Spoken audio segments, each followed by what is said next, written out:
मित्रों, आप सभी ने रामायण अवश्य ही देखी होगी, जिसमें प्रभु श्री राम के जन्म से लेकर उनका सरयू में जल समाधि लेने तक की लीला को टीवी पर दिखाया गया था। लेकिन आपको बता दूं कि इसके अलावा भी रामायण के ऐसे बहुत से रहस्य थे जो टीवी पर नहीं दिखाए गए। आज की इस वीडियो में हम आपको रामायण से जुड़ी ऐसी ही 15 बातों के बारे में बताने जा रहे हैं, जिनके बारे में आप शायद ही जानते होंगे। तो चलिए अब बिना देरी के मिलकर जानते हैं रामायण से जुड़े इन 15 रहस्यों के बारे में। पहला, वाल्मीकि से भी पहले हनुमान जी ने लिखी थी रामायण। मित्रों, जैसा कि हम सभी जानते हैं कि वाल्मीकि ने रामायण धर्म ग्रंथ की रचना की थी, लेकिन आपको जानकर हैरानी होगी कि वाल्मीकि जी से पहले ही प्रभु श्री राम के अनन्य भक्त हनुमान जी ने राम कथा की रचना अपने नाखूनों से एक शिला पर की थी। इस बात का पता जब वाल्मीकि को चला तो उन्होंने उस शिला यानी कि पत्थर को जाकर देखा और उस पर हनुमान जी द्वारा राम कथा का वर्णन देख वो हैरान रह गए। फिर उन्होंने हनुमान जी से कहा, हे पवन सुत, आपसे अच्छा राम की कथा का वर्णन कोई कर ही नहीं सकता और आपकी रचना के सामने मेरा लेखन कुछ भी नहीं है। ये सुन हनुमान जी ने सोचा कि वाल्मीकि जी कवि हैं और प्रभु श्री राम के भक्त भी हैं। उनके अनुसार अगर उनकी रचना मेरी रचना के समान सुंदर नहीं है तो भी क्या हुआ, उसमें भी तो मेरे प्रभु श्री राम की महिमा का ही वर्णन है। इसके बाद हनुमान जी ने अपनी लिखी हुई राम कथा की शिला उठाई और उसे समंदर में फेंक दिया और इतिहास में रामायण लिखने के लिए वाल्मीकि का नाम अमर हो गया। दूसरा, रामायण में ही हुई गायत्री मंत्र की रचना। मित्रों, क्या आप जानते हैं कि रामायण में लिखित श्लोक से ही गायत्री मंत्र की भी रचना हुई है? अगर नहीं जानते तो मैं आपको बता दूं कि महर्षि वाल्मीकि द्वारा रामायण में 24,000 श्लोक हैं और हर 1,000 श्लोक के बाद आने वाले पहले अक्षर से ही गायत्री मंत्र बनता है। इन्हीं 24 अक्षरों से गायत्री मंत्र की रचना हुई है। तीसरा, किसके अवतार थे भगवान राम के भाई? मित्रों, हम सभी जानते हैं कि प्रभु श्री राम भगवान विष्णु जी के अवतार थे, लेकिन क्या आप ये जानते हैं कि उनके तीनों भाई किसके अवतार थे? मित्रों, लक्ष्मण को भगवान विष्णु की शैया शेषनाग का अवतार माना जाता है, जबकि भरत और शत्रुघ्न को क्रमशः भगवान विष्णु द्वारा हाथों में धारण किए जाने वाले सुदर्शन चक्र और शंखशैल का अवतार माना गया है। चौथा, राम की बहन शांता की कथा। मित्रों, आमतौर पर अधिकतर लोग यही जानते हैं कि राजा दशरथ के 4 पुत्र थे, प्रभु श्री राम, लक्ष्मण, भरत और शत्रुघ्न। परंतु ये सच पूरा नहीं है। राजा दशरथ के 4 पुत्रों के अलावा एक पुत्री भी थी जो आयु में इन चारों भाइयों से बड़ी थी। इनका नाम शांता था और इनकी माता कौशल्या थी। अपनी इस पुत्री को बाद में राजा दशरथ ने अंग देश के राजा रोमपद और उनकी रानी वर्षिणी को गोद दे दिया था, क्योंकि उनको कोई संतान नहीं थी। फिर उन दोनों ने बहुत स्नेह के साथ उसका पालन पोषण किया और माता पिता के सभी कर्तव्यों को निभाया। बाद में राजा रोमपद ने शांता का विवाह ऋषिशृंग ऋषि के साथ कर दिया, जिससे जुड़ी कथा बड़ी ही रोचक है। कथा के अनुसार एक दिन राजा रोमपद अपनी पुत्री शांता से बात कर रहे थे। उसी समय उनके द्वार पर एक ब्राह्मण आए और उन्होंने राजा से प्रार्थना की कि वर्षा के दिनों में खेतों की जुताई के लिए राज दरबार की ओर से मदद प्रदान करें। परंतु ब्राह्मण की बात राजा रोमपद को सुनाई नहीं दी और वे पुत्री के साथ बातचीत करते रहे। जब काफी देर बाद भी ब्राह्मण का कोई उत्तर न मिला तो वे दुखी हो गए और वे राजा रोमपद का राज्य छोड़कर चले गए। वे ब्राह्मण इंद्र के भक्त थे। अपने भक्त की ऐसी अनदेखी पर इंद्रदेव राजा रोमपद पर क्रोधित हो गए और उन्होंने उनके राज्य में पर्याप्त वर्षा नहीं की, जिससे खेतों में खड़ी फसलें सूखने लगी। अपनी प्रजा को दुखी देख राजा रोमपद ऋषिशृंग ऋषि के पास गए और उनकी सलाह पर एक यज्ञ किया, जिसके बाद उनके राज्य में पर्याप्त वर्षा हुई और खेत खलिहान पानी से भर गए। इसके बाद राजा ने अपनी पुत्री शांता का विवाह ऋषि से करवा दिया और वे दोनों सुखपूर्वक रहने लगे। बाद में ऋषिशृंग ने ही अयोध्या नरेश दशरथ के लिए पुत्र कामेष्ठी यज्ञ किया था, जिसके बाद उन्हें 4 पुत्रों की प्राप्ति हुई। 5वां, क्या था सीता के स्वयंवर का कारण? मित्रों, रामायण के अनुसार एक बार बचपन में ही माता सीता ने शिव धनुष पिनाका को उठा लिया था। ये देख मिथिला नरेश राजा जनक ने उसी समय ये तय कर लिया था कि वे अपनी पुत्री का विवाह ऐसे वीर से करवाएंगे जो इस शिव धनुष को मेरी पुत्री की तरह आसानी से उठा सके। यही कारण था सीता के स्वयंवर में यही शर्त रखी गई और जो उस शिव धनुष को उठा पाया उसी ने सीता से विवाह भी किया। और जैसा कि आप सभी जानते हैं कि भगवान राम ने ही उस शिव धनुष को उठाकर माता सीता से विवाह किया था। छठा, रावण भी पहुंचा था सीता के स्वयंवर में। मित्रों, आपको बता दूं कि उस समय के कई राजा सीता के स्वयंवर में भाग लेने जनकपुर पहुंचे थे, जिसमें रावण भी मौजूद था। ऐसा माना जाता है कि मंदोदरी के रोकने के बावजूद लंका नरेश रावण सीता के स्वयंवर में पहुंचा था, परंतु उस समय के सबसे शक्तिशाली योद्धा के रूप में जाने जाने वाले रावण भी अन्य राजाओं की तरह शिव धनुष पर प्रत्यंचा चढ़ाने में असफल रहे थे।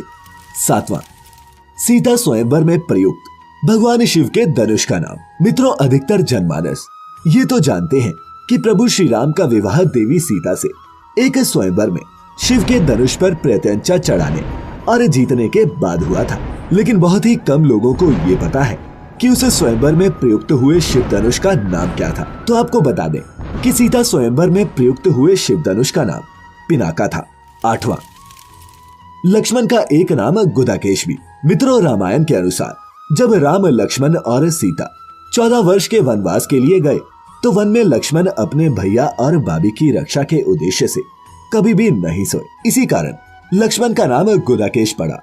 ऐसा माना जाता है कि वन में पहली रात को जब श्री राम और माता सीता सो रहे थे तो उनके सामने निद्रा देवी प्रकट हुई। तब लक्ष्मण ने निद्रा देवी से अनुरोध किया कि वे उन्हें ऐसा वरदान दे जिससे उन्हें वनवास के दौरान 14 वर्षों में कभी भी नींद न आए, ताकि वे अपने प्रिय भाई और भाभी की रक्षा कर सके। लक्ष्मण के मुख से ऐसी बातें सुनकर और भाई प्रेम को देखकर निद्रा देवी बहुत प्रसन्न हुई और बोली, हे लक्ष्मण, अगर तुम्हारे बदले में कोई 14 वर्ष तक सोने को तैयार हो तो मैं तुम्हें ये वरदान दे सकती हूँ। तब लक्ष्मण ने उन्हें अपनी पत्नी उर्मिला के पास भेजा, जहाँ उनकी पत्नी उर्मिला ने लक्ष्मण के बदले सोना स्वीकार कर लिया और वो पूरे 14 वर्षों तक सोती रही। 9वां, भगवान कृष्ण की मृत्यु का रहस्य। रामायण में इस प्रसंग का विस्तार से वर्णन किया गया है कि बाली और सुग्रीव के युद्ध के बीच भगवान राम ने पेड़ के पीछे से छिपकर बाली पर बाण चलाया था, जिससे बाली की मृत्यु हो गई। लेकिन बहुत कम लोग ये जानते हैं कि इसी युद्ध में भगवान विष्णु के कृष्ण अवतार के देह त्यागने का रहस्य भी छिपा हुआ था। दरअसल बाली की मृत्यु के बाद जब ये बात उनकी पत्नी तारा को पता चली कि श्री राम ने छिपकर उनके पति का वध किया है, तो उसने क्रोध में आकर प्रभु श्री राम को ये श्राप दे दिया कि जिस प्रकार उसके पति की मृत्यु हुई है, ठीक उसी प्रकार अगले जन्म में आपकी भी मृत्यु होगी। और महाभारत में हमें इस बात का उल्लेख मिलता भी है कि एक शिकारी के बाण लगने के बाद ही भगवान श्री कृष्ण ने देह त्यागी थी। 10वां, ऋषराज जामवंत भी भगवान राम से करना चाहते थे द्वंद्व युद्ध। दरअसल मित्रों, ऐसा माना जाता है कि उस समय ऋषराज जामवंत से ज्यादा शक्तिशाली और योद्धा कोई भी नहीं था, परंतु जब जामवंत को ये बात पता चली कि भगवान राम से शक्तिशाली मनुष्य इस सृष्टि में कोई नहीं है, तो वो मन ही मन सोचने लगा कि उसे अपने जैसा शक्तिशाली योद्धा युद्ध करने के लिए आखिर मिल गया। परंतु जब वह युद्ध के उद्देश्य से प्रभु श्री राम के पास पहुंचा तो भगवान राम ने ये कहते हुए युद्ध करने से मना कर दिया कि उनके पास अभी युद्ध करने का समय नहीं है, क्योंकि वे अपनी पत्नी सीता की तलाश कर रहे हैं। परंतु ऋषराज जामवंत जब युद्ध के लिए बार बार भगवान राम को ललकारने लगा, तब भगवान राम ने वचन दिया कि वे अगले जन्म में उनकी ये इच्छा पूरी करेंगे। और फिर अगले जन्म यानी कि श्री कृष्ण अवतार में उन्होंने जामवंत की ये इच्छा पूरी भी की। 11वां, ब्रह्मचारी होने के बावजूद भी था हनुमान जी का एक पुत्र। मित्रों, हनुमान जी के बेटे का नाम मकरध्वज है। हनुमान जी का ये बेटा एक शक्तिशाली मछली से पैदा हुआ था। ये तब हुआ जब लंका को पूरी तरह जलाने के बाद भगवान हनुमान अपनी पूंछ को समंदर में डुबा रहे थे। ऐसा माना जाता है कि उस समय मकरध्वज नाम की मछली ने उनका पसीना निगल लिया, जिसके बाद ही उनके पुत्र मकरध्वज का जन्म हुआ। 12वां, रावण का नाम कैसे पड़ा। मित्रों, रावण को पहले दशानन के नाम से जाना जाता था। रावण बहुत बड़ा शिव भक्त था और लंका के राजा बनने के बाद एक बार वह भगवान शिव से मिलने उनके निवास स्थान कैलाश पर्वत पहुंच गया। परंतु जब कैलाश पहुंचा तो द्वार पर शिवजी के द्वारपाल नंदी ने उसे रोक दिया, क्योंकि उस समय भगवान शिव ध्यान में थे। पहले तो रावण को बहुत क्रोध आया, परंतु अपने क्रोध को शांत करते हुए और अपनी भक्ति भावना को साबित करने के लिए वह कैलाश पर्वत को ही उठाने लगा, जिस वजह से कैलाश पर्वत हिलने लगा और भगवान शिव का ध्यान भंग हो गया। वह क्रोधित हो उठे और फिर उन्होंने अपना पैर पर्वत पर टिका दिया। भगवान शिव के ऐसा करने से रावण के हाथ की कुछ अंगुलियां पर्वत के नीचे दब गई, जिससे उसे असहनीय पीड़ा होने लगी। परंतु अपने आराध्य देव भगवान शिव को प्रसन्न करने के लिए इस अवस्था में भी उसने तांडव मंत्र का उच्चारण जोर जोर से किया। ये देख भगवान शिव हैरान रह गए और सोचने लगे कि इतने कष्ट में होते हुए भी मुझे शांत करने के लिए कोई साधारण मनुष्य तांडव कैसे कर सकता है। फिर वह दशानन के पास आए और उसकी भक्ति देखकर उन्होंने ही दशानन को रावण नाम दिया, जिसका अर्थ होता है ऐसा व्यक्ति जिसकी दहाड़ तेज हो। 13वां, रावण ने की थी भगवान राम की मदद। मित्रों, ये तो हम सभी जानते हैं कि रावण ने माता सीता का अपहरण किया था, जिसके बाद भगवान राम ने उसका वध किया। लेकिन क्या आप जानते हैं कि एक बार प्रभु श्री राम को भी रावण की सहायता की आवश्यकता पड़ी थी। दरअसल जब प्रभु श्री राम अपनी वानर सेना के साथ लंका पर चढ़ाई करने रामेश्वर के तट पर पहुंचे तो उन्होंने समुद्र पर पुल का निर्माण करवाया। लेकिन पुल का निर्माण शुरू करने के लिए श्री राम को भगवान शिव का आशीर्वाद चाहिए था, जिसके लिए उन्हें यज्ञ करना पड़ा। लेकिन जब भगवान राम को पता चला कि इस यज्ञ को सिर्फ एक ब्राह्मण या फिर कोई ज्ञानी पुरुष ही करा सकता है, तो वे सोच में पड़ गए। फिर सुग्रीव की सलाह पर उन्होंने उस यज्ञ को कराने के लिए रावण को निमंत्रण भेजा। चूंकि रावण भगवान शिव का परम भक्त था, इसीलिए उसने श्री राम का यह निमंत्रण स्वीकार कर लिया और यज्ञ करवाया भी। रावण न केवल उस यज्ञ को करवाने आया, बल्कि उसने यज्ञ की समाप्ति के बाद भगवान राम को ये आशीर्वाद भी दिया कि वे जिस उद्देश्य से ये यज्ञ कर रहे हैं वे सफल हो। जबकि वह भली भांति जानता था कि श्री राम इस पुल का निर्माण उसी से युद्ध करने के लिए कर रहे हैं। 14वां, देवराज इंद्र के कारण कुंभकर्ण को सोने का वरदान प्राप्त हुआ। मित्रों, कुंभकर्ण रावण का छोटा भाई था, जो दिखने में बहुत ही भयानक था। रामायण में इस बात का जिक्र मिलता है कि कुंभकर्ण 6 महीने सोता रहता था। लेकिन क्या आप जानते हैं कि वे 6 महीनों तक किस कारण सोता था? रामायण में वर्णित कथा के अनुसार एक बार कुंभकर्ण की तपस्या से प्रसन्न होकर ब्रह्मा जी उसके सामने प्रकट हुए और उन्होंने उसे वरदान मांगने को कहा। उधर देवराज इंद्र को इस बात से डर लगने लगा कि कहीं कुंभकर्ण वरदान में इंद्रासन न मांग ले।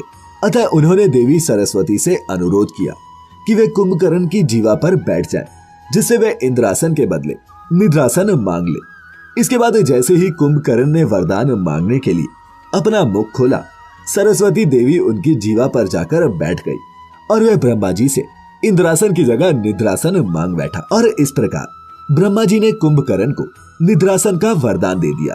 15वां, पंचमुखी हनुमान।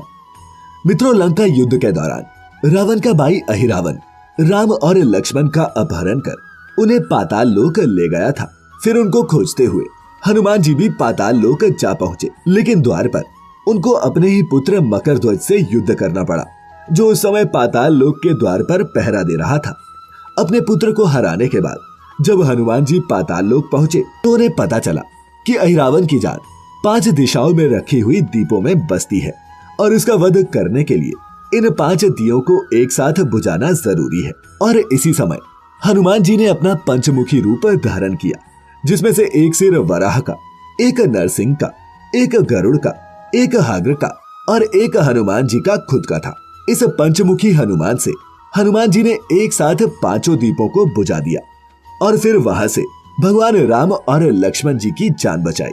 तो मित्रों, क्या इस वीडियो को देखने से पहले आप रामायण के इन रहस्यों के बारे में जानते थे? अगर हाँ, तो हमारे साथ नीचे कमेंट्स जरूर साझा करें।